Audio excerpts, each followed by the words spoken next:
Assalamualaikum warahmatullahi wabarakatuh.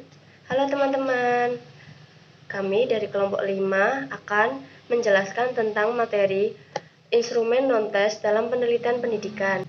Kelompok kami beranggotakan Ulia Salsabila, Imaniyar Salwanabila, dan Erina Hairunisa. Oke, yang pertama kita masuk ke pengertian. Menurut KBBI 5, instrumen adalah alat yang dipakai untuk mengerjakan sesuatu seperti alat para pekerja teknik, alat-alat kedokteran, optik, dan kimia. Nah, selain itu, instrumen non-tes merupakan instrumen penelitian yang bersifat menghimpun karena dapat berupa pernyataan atau pertanyaan dengan jawaban terstruktur atau terbuka. Jawaban tersebut dapat dijumlahkan sehingga diperoleh angka berupa data nominal, frekuensi, atau jumlah jawaban.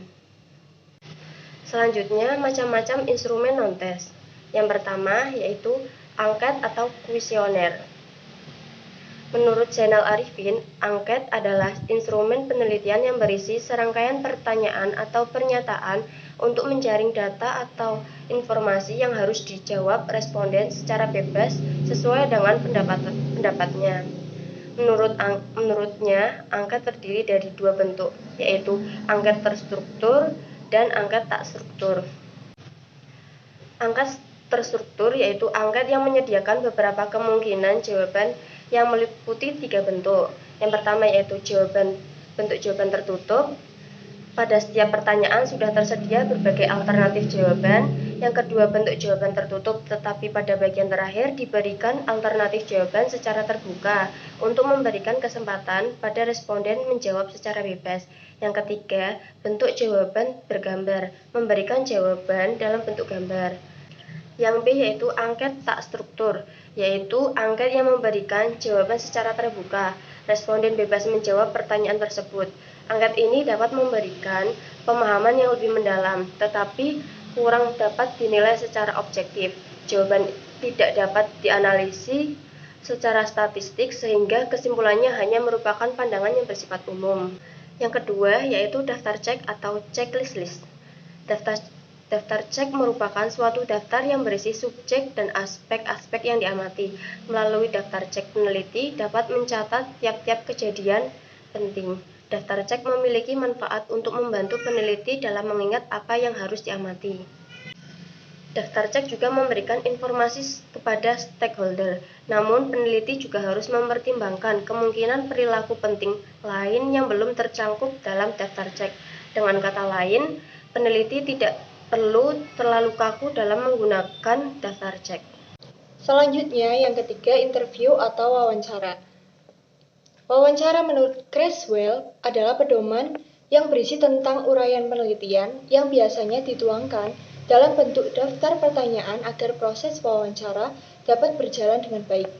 Isi pertanyaan menyakup fakta, data, pengetahuan, konsep, pendapat, persepsi, atau evaluasi responden berkenaan dengan fokus masalah atau variabel yang dikaji dalam penelitian. Kemudian terdapat 3 bentuk pertanyaan wawancara yang dapat disusun dalam pedoman wawancara, yaitu yang pertama, wawancara terstruktur adalah pertanyaan yang menuntut jawaban agar sesuai dengan apa yang terkandung dalam pertanyaan tersebut. Pedoman wawancara ini disusun secara rinci. Pertanyaan ini biasanya digunakan jika masalahnya tidak terlalu kompleks dan jawabannya sudah konkret. Yang kedua, wawancara tidak terstruktur. Pertanyaan yang bersifat terbuka sehingga responden bebas menjawab pertanyaan.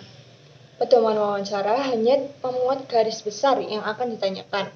Nah, jenis ini digunakan untuk mengungkapkan perasaan, pikiran, dan alasan tingkah laku.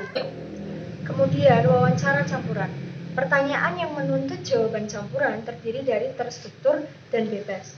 Kemudian, ada lagi yang keempat, observasi. Observasi atau pengamatan adalah kegiatan pemuatan perhatian terhadap sesuatu objek dengan menggunakan seluruh alat indera atau disebut pengamatan langsung.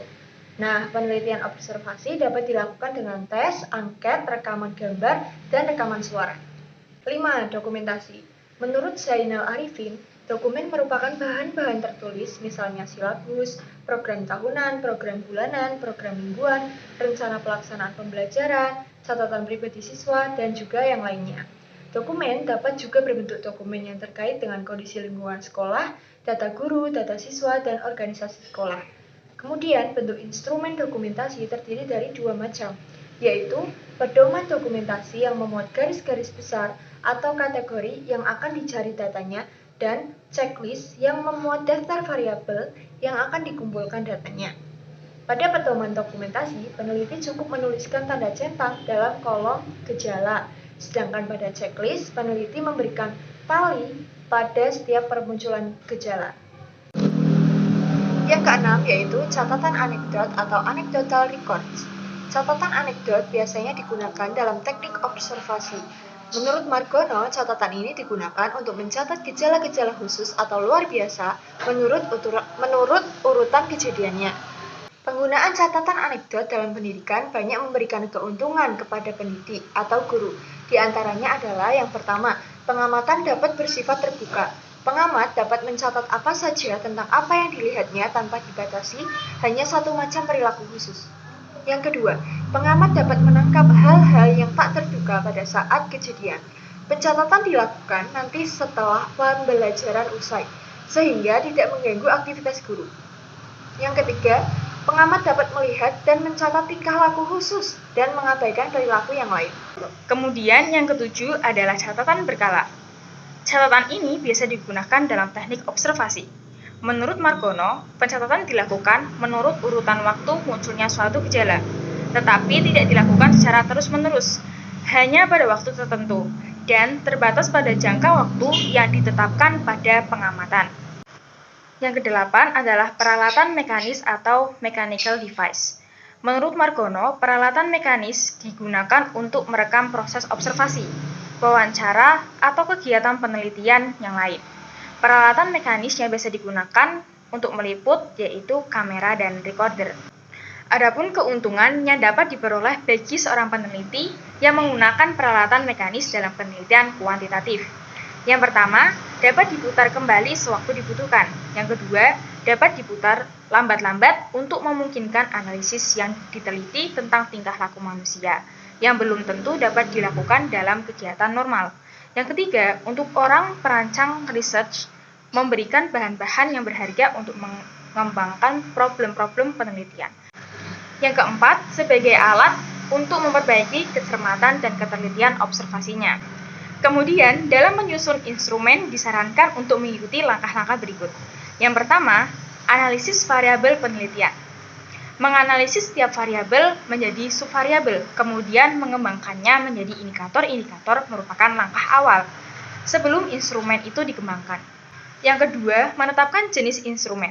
Jenis instrumen dapat ditetapkan manakala peneliti sudah memahami dengan pasti tentang variabel dan indikator penelitiannya. Satu variabel mungkin hanya memerlukan satu jenis instrumen, atau mungkin memerlukan lebih dari satu jenis instrumen non-tes. Yang ketiga, menyusun kisi-kisi atau layout instrumen. Kisi-kisi instrumen diperlukan sebagai pedoman dalam merumuskan item instrumen. Dalam kisi-kisi harus mencakup ruang lingkup materi variabel penelitian, jenis pertanyaan, banyaknya pertanyaan, serta waktu yang dibutuhkan. Yang keempat, menyusun item instrumen. Berdasarkan kisi-kisi yang telah disusun, langkah selanjutnya adalah menyusun item pertanyaan sesuai dengan jenis instrumen yang akan digunakan. Yang kelima, menguji cobakan instrumen. Uji coba instrumen perlu dilakukan untuk mengetahui tingkat reliabilitas dan validitas serta keterbacaan setiap item. Mungkin saja berdasarkan hasil uji coba ada sejumlah item yang harus dibuang dan diganti dengan item yang baru setelah mendapatkan masukan dari subjek uji coba. Sekian yang dapat kami sampaikan. Terima kasih. Mohon maaf bila ada kesalahan. Wassalamualaikum warahmatullahi wabarakatuh.